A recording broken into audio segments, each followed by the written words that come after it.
Ethan Crumbley, aged 15, and I'm going to be an exclusion. I thought about this a lot. I don't want to die. As long as it may seem like you were killing other people, how did you not want to die?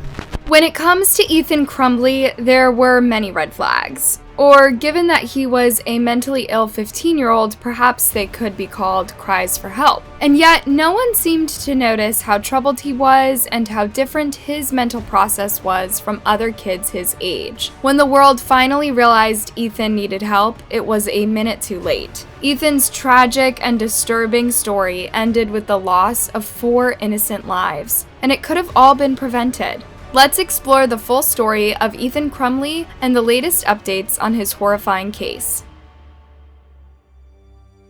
Around noon on November 30th, 2021, law enforcement in Oxford, Michigan received over 100 calls in just a few minutes. Every caller was urging them to come to Oxford High School ASAP. Someone was unaliving every student in sight. The culprit aimed and fired at students while walking down the hallways. As the students barricaded themselves in the classrooms, he went from room to room firing some more. And then when the doors were locked, he tried to trick them into coming out, saying he was a staff member and the hallways were now safe. When officers arrived, they found 15-year-old Ethan Crumbley with a blank expression on his face. He had enough ammo on him to unalive half the school. But after taking 4 innocent lives, Ethan was surrounded and apprehended. And from then on, detectives would unravel a sad and infuriating story of neglect and ignored cries for help.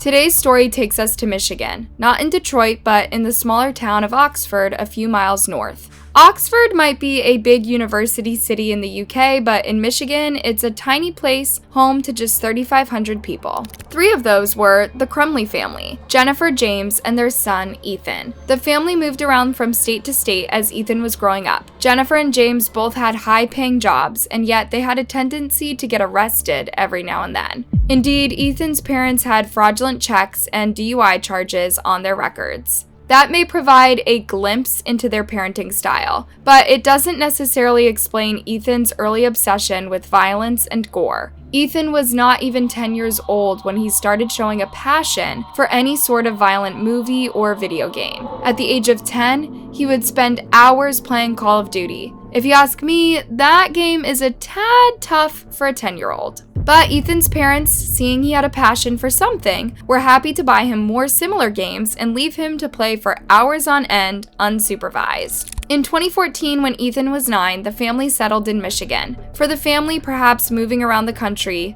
made financial sense. But for a child, this can be pretty heavy. Children and teens need to make friends their age and form long-lasting relationships of their own. But if you're 2 years in one town, 2 years in another across the country, that really can't happen. Now Ethan had the chance to make friends, as Jennifer and James did not plan to move again. But he didn't know that. For all Ethan knew, he could be gone from Michigan in another 2 or 3 years. So what was the point in making new friends only to lose them again?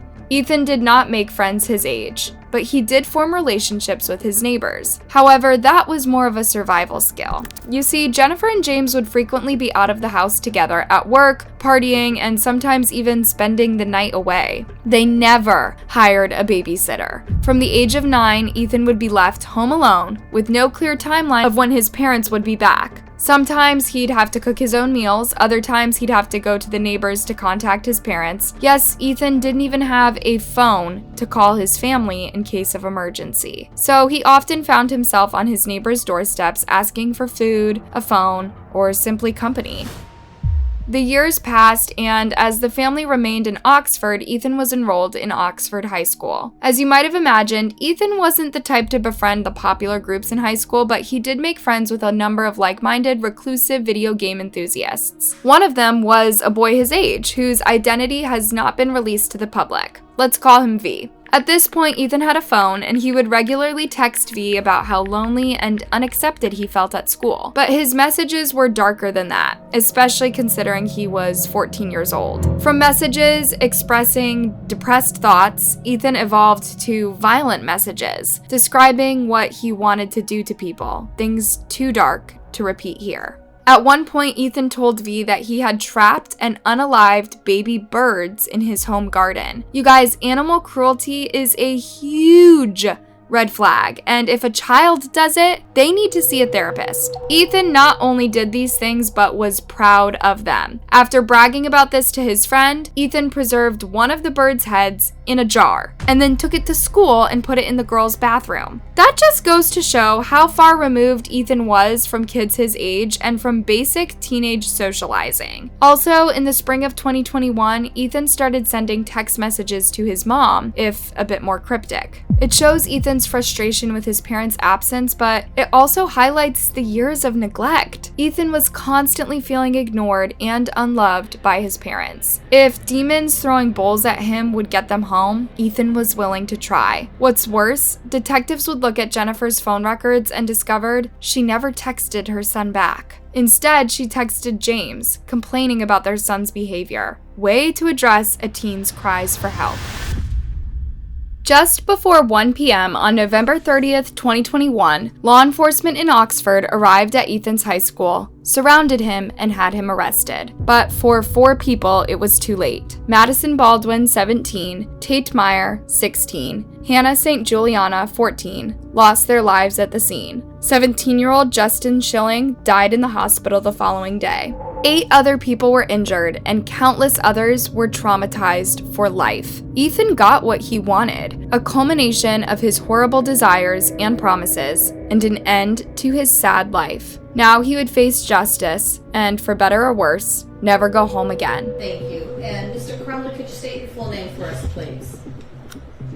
Ethan Robert Crumbley. Thank you, Mr. Crumbley. If at any time you cannot hear or understand myself or any of the parties to the proceeding, will you please let the court know? Now it was time for detectives to look inside Ethan's home. Diaries, phone records, and witness accounts would help build a case and explain why a 15-year-old could get to such a vile point. On the very morning of November 30th, the school had called Jennifer again. A teacher had found very disturbing drawings on one of Ethan's homework assignments. It was a firearm pointed at the words, "The thoughts don't stop." There was also a scribbled out, "Help me, my life is useless, and the world is dead." When Jennifer and James were sent a photo of Ethan's drawings, they didn't think it was necessary to mention they had just bought their son a firearm. The school told Ethan's parents that they had 48 hours to enroll Ethan in counseling. If they didn't, the school staff would call Child Protective Services. 2 hours later, Ethan would begin his massacre. At 1:22 p.m., after Ethan had already been apprehended, Jennifer texted him, "Ethan, don't do it." Wait, did Jennifer have an idea of what her son might do that day? Why on earth did she not stop him? Why didn't she check his school bag? Why didn't she take him home when the school called her that morning? At 1:37 p.m., James calls 911. He said he noticed the firearm was missing and that his son was possibly the Oxford High School shooter. Authorities also found Ethan's school bag and journal in the school bathroom, where he prepared his firearm and began his horrific crime. Ethan's journal revealed a true horror story. It was everything you don't want to find in a 15-year-old's diary. "I have lost every hope of life. Help me," was one of the notes he wrote next to a list of weapons he needed for his murderous rampage. To the left of the list, he also wrote, "I wonder what life in prison will be like." On another page, Ethan wrote how much he wanted to unalive girls. Ethan was an incel, or an incel in the making. He hated how pretty girls seemed to have it all: family, friends, a boyfriend, a future. In comparison, no one seemed to want him, and he saw no future for himself. This was one of his diary drawings. The first victim has to be a pretty girl with a future, so she can suffer like me. Indeed, Ethan's first victim was Phoebe Arthur. He aimed and fired at her face, but miraculously Phoebe survived. Another horrific journal entry described how he took the lives of 5 baby birds after a mental breakdown, during which his parents were out of town. With the 22 pages of his journal, Ethan made it clear he knew right from wrong, and that the school incident was planned in great detail. There was nothing that could help him avoid a guilty verdict. Ethan was charged with 4 counts of first-degree murder, terrorism, 7 counts of assault with intent to murder, and many others, a total of 24 charges. The prosecution had a lot to show: Ethan's text messages to his friend V, his disturbing journal, his parents' consistent neglect, and buying him a weapon. Ethan Crumbley, aged 15.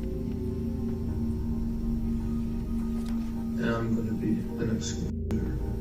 I thought about this a lot. Every conversation I have with someone, no matter what, I'm thinking about it and I can't get it out.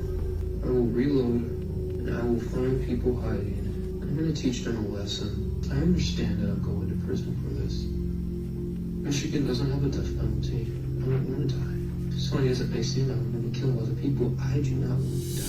The defense team, on the other hand, pointed out Ethan's age and called in numerous psychiatrists to assess his mental well-being. It was easy to see that Ethan's mental well-being was not great. If they could prove it impacted his decision that day, they could perhaps get him a lower sentence. In October 2022, Ethan Crumbley pleaded guilty to all charges. He also withdrew his insanity plea and insisted to the judge that he spend the rest of his life in prison. Jennifer and James are also facing charges of involuntary manslaughter. Countless people called out for this to happen, and it is likely that they will also face prison time as they are both being charged with 4 counts. A parent has the responsibility to care for their child and help them grow into a happy, healthy adult. Ethan was neither of these. In fact, he repeatedly asked for help and tried to get his parents' attention. Instead, they ignored him and gave him violent video games to pass the time while they were away for days. When the school staff expressed concern, they mocked it and joked around with Ethan, telling him not to get caught.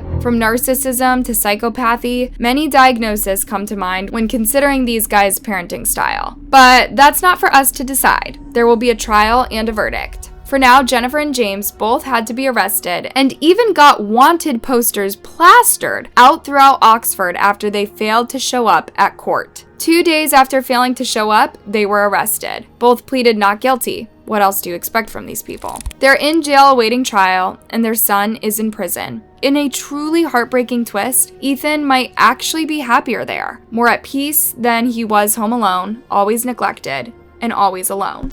Ethan took 4 lives and destroyed many others to get to prison, where he could be away from his family. There were also so many other things he could have done: seek counseling, speak to school staff, or try to get help from his neighbors. It's a tragic story made even worse by all the red flags ignored. Let us hope that the victims' families can begin to move on as they see justice slowly brought to their loved ones. Hey, thanks for watching. What are your thoughts on this case? Do you know similar stories? Let me know in the comment section. And before you leave, make sure you like and subscribe. See you next time.